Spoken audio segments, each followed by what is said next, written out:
इधर बिहार में उठी योगी आदित्यनाथ की मांग, उधर तैयार हो गए योगी। क्या नीतीश कुमार देंगे इस्तीफा? हर कोई हैरान। बिहार में सेना की तैनाती, हिंदुओं के पलायन से खौल उठा बीजेपी का खून। अमित शाह ने उठाया बहुत बड़ा कदम, गिरने वाली है नीतीश सरकार।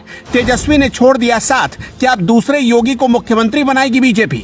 इधर जैसे ही बिहार के सासाराम से हिंदुओं का पलायन शुरू हुआ, उधर दिल्ली से बीजेपी ने ऐसा सॉलिड प्लान बनाया कि अब नीतीश कुमार यही कह रहे होंगे कि इस बार बीजेपी से बच जाऊं तो आगे ऐसी गलती नहीं करूंगा। बिहार में बीजेपी की सरकार थी, तब तक अपराधियों पर लगाम लगा हुआ था। गुंडे माफिया कांप रहे थे, लालू के राज वाला जंगल राज खत्म हो गया था। लेकिन जैसे ही नीतीश कुमार ने लालू के लाल के साथ मिलकर सरकार बनाई, आरोप है कि तब से वहां पर माहौल खराब होता चला गया। माहौल खराब भी इतना ज्यादा हो गया कि अब रामनवमी के मौके पर वहां पर हिंदुओं के साथ मारपीट की गई। इतना ही नहीं, कई हिंदू परिवारों को धमकी देने का भी मामला सामने आया। मीडिया रिपोर्ट की माने तो वहां पर हालात ऐसे हो गए कि उपद्रवियों से बचने के लिए कुछ हिंदू परिवार घर छोड़ने पर मजबूर हो गए। इसी के बाद से वहां पर ये मांग उठने लगी कि यहाँ योगी आदित्यनाथ के जैसा मुख्यमंत्री होना चाहिए, क्योंकि योगी आदित्यनाथ के कार्यकाल में अब तक उत्तर प्रदेश में किसी भी तरह का कोई बवाल नहीं हुआ है। गुंडा और माफिया थर थर कांप रहे हैं और सरेंडर करने में ही अपनी भलाई समझ रहे हैं, क्योंकि योगी आदित्यनाथ कई बार साफ कर चुके हैं कि जो भी कानून व्यवस्था को खराब करने की कोशिश करेगा उसके ऊपर सख्त से सख्त कार्रवाई की जाएगी। एक दौर था जब यूपी में उपद्रव होना कोई बहुत बड़ी बात नहीं हुआ करती थी, लेकिन एक दौर आज का है जब उपद्रवियों को डर है कि अगर कहीं उन्होंने हिंसा और पत्थरबाजी की तो उन पर ऐसा एक्शन लिया जाएगा कि उनकी 7 पीढ़ियां उसकी कीमत चुकाएंगी। लेकिन अब जब बिहार में चारों तरफ बवाल मचा हुआ है तो वहां की जनता यही कह रही कि योगी आदित्यनाथ के जैसा मुख्यमंत्री हमें चाहिए, नीतीश कुमार किसी काम के नहीं। लेकिन सवाल यही उठता है कि आखिर वहां पुलिस प्रशासन के रहते हुए हालात इतने खराब कैसे हो गए? अब इसका जवाब भले ही बिहार सरकार न दे पाए, लेकिन अमित शाह से ये सब देखा नहीं गया और उन्होंने तुरंत बड़ा एक्शन लिया। 10 पैरामिलिट्री की कंपनियों को बिहार भेजा गया, जिसमें सीआरपीएफ, एसएसपी और आईटीबीपी के जवान शामिल हैं। असल में अमित शाह को यह कदम इसलिए उठाना पड़ा क्योंकि आरोप है कि अब तक बिहार पुलिस उपद्रवियों पर सख्त एक्शन नहीं ले पाई है। लेकिन इसी बीच वहां पर राजनीति भी अब तेज हो गई है, क्योंकि अमित शाह सासाराम में रैली करने वाले थे, लेकिन बवाल की वजह से उनको रैली कैंसिल करनी पड़ी। जिसके बाद बीजेपी ने आरोप लगाया कि विपक्षी पार्टी ये नहीं चाहती कि शाह वहां पर जनता से बातचीत करे, इसलिए वो इतनी डर गई कि अब उन्होंने खेल करना शुरू कर दिया। लेकिन इसी बीच अब हालात वहां पर बद से बदतर हो गए हैं। तब केंद्रीय मंत्री गिरिराज सिंह ने मुख्यमंत्री नीतीश कुमार से सीधे तौर पर इस्तीफे की मांग कर डाली, क्योंकि जिस तरह के हालात वहां है, ऐसी स्थिति में लोगों की जान हलक में अटकी हुई है। मीडिया रिपोर्ट की माने तो लोग लगातार वहां से अपना घर परिवार छोड़कर भागने में ही भलाई समझ रहे हैं। लेकिन ये वाकई हैरान करने वाली बात है, क्योंकि बिहार कोई पाकिस्तान में नहीं, इसलिए वहां की जनता भी अब नीतीश कुमार पर सवालिया निशान खड़े कर रही है। हर किसी के जहन में अब योगी आदित्यनाथ आ रहे हैं, क्योंकि ऐसी स्थिति में योगी आदित्यनाथ कैसे उपद्रवियों से निपटते हैं ये किसी से छिपा नहीं है। अब भले ही बिहार में योगी आदित्यनाथ मुख्यमंत्री बनकर नहीं जा सकते, लेकिन दूसरे योगी कहे जाने वाले सम्राट चौधरी वहां बीजेपी की तरफ से मोर्चा संभाले हुए हैं। इन्हें दूसरा योगी इसलिए कहा जाता है क्योंकि इनके काम करने का स्टाइल ठीक बुलडोजर बाबा के जैसा ही है। ये भी तीखे बयान देने के लिए जाने जाते हैं और वहां पर हिंदुत्व का बड़ा चेहरा है। हालांकि अभी तक नीतीश कुमार ने इस्तीफे की बात पर कोई जवाब नहीं दिया, लेकिन अगर कानून व्यवस्था खराब हुई और नीतीश कुमार को इस्तीफा देना पड़ा तो माना जा रहा है कि सम्राट चौधरी के नाम पर ही बीजेपी मोहर लगा सकती है। Bureau report. अतीक और अशरफ की हत्या पर हुए कई अहम खुलासे, पूरे राज्य में हाई अलर्ट। सड़क पर उतरे एसपी, आधी रात योगी ने 45 मिनट तक की अधिकारियों के साथ बैठक। इधर योगी ने किया पुलिस को टाइट, उधर अतीक पर हमला करने वालों ने बताया क्यों अतीक को मारा। अतीक के पुराने पापों का हिसाब किया चुकता।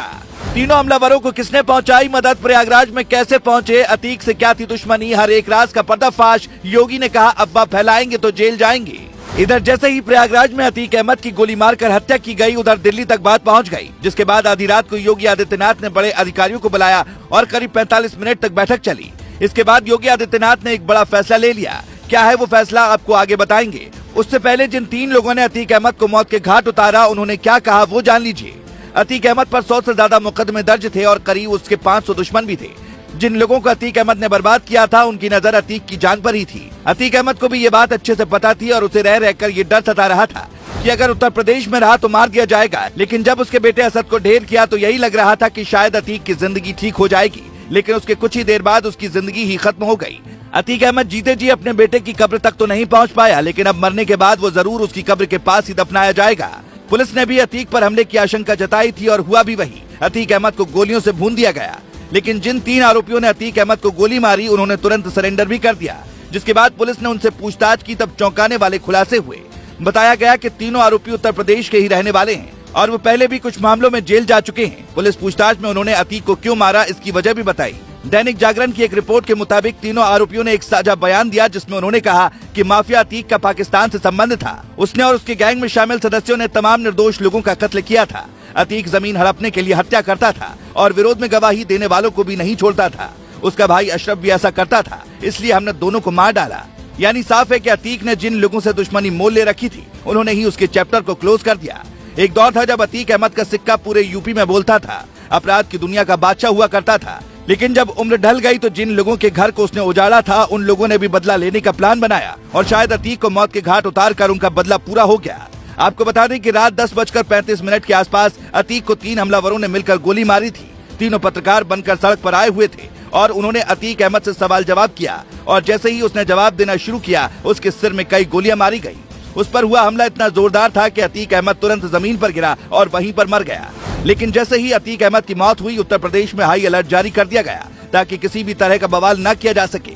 योगी आदित्यनाथ ने अधिकारियों के साथ बैठक की और सख्त निर्देश दिए। उन्होंने कहा कि किसी भी तरह से इस मामले में अफवाह फैलाने वालों को सख्त सजा दी जाएगी। अब पुलिस इस पूरे मामले की जांच में जुटी है, साथ ही कानून व्यवस्था खराब न हो, इसके लिए सभी जिलों के बड़े अधिकारियों को सख्त निर्देश योगी ने दिए हैं। योगी आदित्यनाथ खुद इस पूरे घटनाक्रम पर नजर बनाए हुए हैं। योगी के पास पल पल की खबर जा रही है, क्योंकि इसमें कोई दो राय नहीं कि अतीक अहमद की मौत पर सियासत भी तेज होगी और कुछ लोग उत्तर प्रदेश में माहौल खराब करने की भी कोशिश कर सकते हैं। अतीक अहमद को जिन्होंने मारा वो तीनों ही अब पुलिस की गिरफ्त में हैं। पुलिस ने भी लोगों से अपील की है कि किसी भी तरह की अफवाह न फैलाएं और न ही कहीं पर इकट्ठा होकर बवाल करने की कोशिश करें। अतीक अहमद को जिस तरह से गोली मारी गई, इसके बारे में आप क्या कहना चाहेंगे, कमेंट में जरूर बताएं। Bureau report. सरपंच अब्दुल सत्तार खुलेआम दे रहा था प्रधानमंत्री नरेंद्र मोदी और सीएम योगी को गाली। प्रधान सत्तार के डर से हिंदुओं ने बंद कर लिए अपने घर और दुकानों के दरवाजे। दिन रात देता था हिंदुओं को गाली। पीएम मोदी सीएम योगी को गाली देते हुए प्रधान का ऑडियो हुआ वायरल। ऑडियो में मोदी योगी पर अपशब्दों की बौछार। सरपंच अब्दुल सत्तार की हरकत से हिंदुओं में फूट पड़ा गुस्सा। तुरंत बुलडोजर बाबा की पुलिस ने कर दिया उसका तगड़ा इलाज। तस्वीरों में दिख रहा ये शख्स सिर्फ अक्ल से ही कट्टरपंथी नहीं है, बल्कि विचार से भी उतना ही जहरीला है। ये उत्तर प्रदेश के सीतापुर जिले के खानपुर नाम के गांव का रहने वाला है। गांव का दुर्भाग्य है कि ये वहां का प्रधान है और इसका नाम है अब्दुल सत्तार। इस पर आरोप है कि इसने प्रधानमंत्री नरेंद्र मोदी और यूपी के सीएम योगी आदित्यनाथ को गंदी गंदी गालियां दी और सत्तार पर पूरे हिंदू समाज को अपमानित करने का आरोप है। इस घटना का एक ऑडियो भी इलाके में वायरल हो रहा है, जिसके आधार पर अंकित नाम के एक युवक ने इसकी शिकायत पुलिस में की। अंकित ने अपनी शिकायत में पुलिस को बताया, घटना के दिन वो अपने दोस्त अमित के साथ किसी काम से गांव खानपुर सादात गए थे। यहाँ पर उन्होंने पाया कि उस गांव का प्रधान सत्तार पीएम मोदी के साथ मुख्यमंत्री योगी आदित्यनाथ को मां बहन से गंदी गंदी गालियां दे रहा है। शिकायतकर्ता का आरोप है, इसी बीच सत्तार ने पूरे हिंदू समाज पर भी अभद्र टिप्पणी की। अपनी शिकायत में अंकित ने आगे बताया कि जब उन्होंने सत्तार को रोकने की कोशिश की, तब उन्हें भी गालियां दी गईं। सत्तार ने अंकित और अमित को जान से मार देने की धमकी भी दी। शिकायत में बताया गया कि सत्तार की हरकत से वहां मौजूद हिंदुओं में डर बैठ गया और उन्होंने अपने घरों और दुकानों के दरवाजे बंद कर लिए।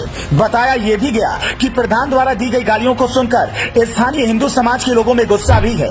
अंकित ने पुलिस से आरोपित प्रधान पर केस दर्ज करने की मांग भी की है।